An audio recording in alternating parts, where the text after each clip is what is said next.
Jason Furman was head of the Council of Economic Advisors under President Obama, now professor at Harvard University. He's with me now.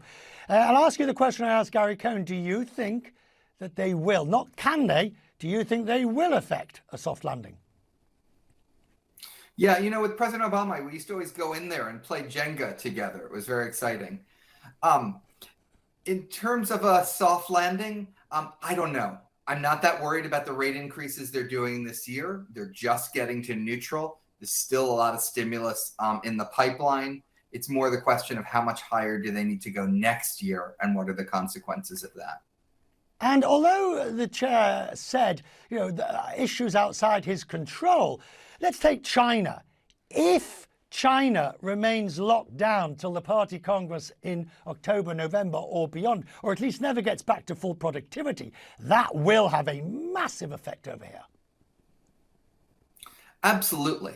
I think that last year there was a little bit too much complaining about global events and not enough looking at what the United States was doing in terms of its policy to cause the inflation here.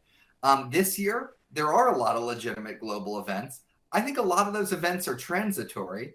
The problem is transitory things can take a year to work their way out of the system. And even when they're out of the system, there's still a lot of other inflation underlying.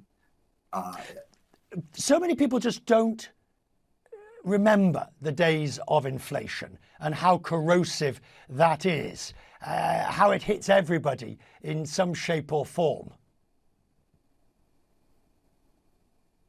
Jason. Yeah, absolutely.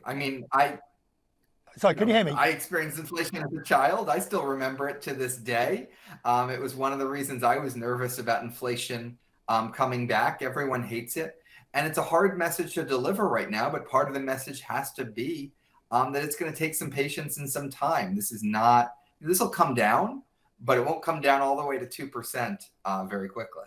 Right. And arguably, as they bring it down, the stock market continues this indigestion. Gary Cohn a second ago just basically saying, repricing of risk. But where's the end? And as it continues to fall, the wealth effect takes its toll upon people's confidence. Yeah, absolutely. And, that's actually one of the channels through which monetary policy operates.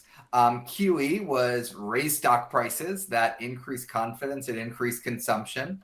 And now that we're into quantitative tightening, QT, it's doing the opposite. The Fed isn't exactly saying that, but I don't think they necessarily mind the sliding stock market. They're certainly not going to act as insurance to stop that slide.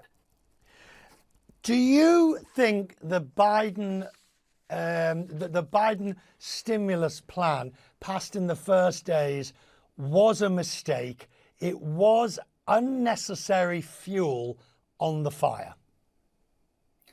I think it was too large. I think it was poorly designed. And I think it brought us a lot more inflation than it did in terms of economic growth. Something was needed. Not everything's terrible in the economy. We have a 3.6% unemployment rate. We're creating jobs at a rapid clip. There's a lot of good things too. They're in part due to that, but I think we got the balance wrong. Energy costs and the way Europe is responding within this. Now, we'll be reporting in just a moment the way Russia is sort of turning down the electricity or the energy to Finland and this, that and the other. How significant is in terms of the global economy, how significant are the events in Europe at the moment? And if you have to sort of balance them off between, say, for example, the Chinese lockdown and the Russian war in Ukraine, how do you view those two events?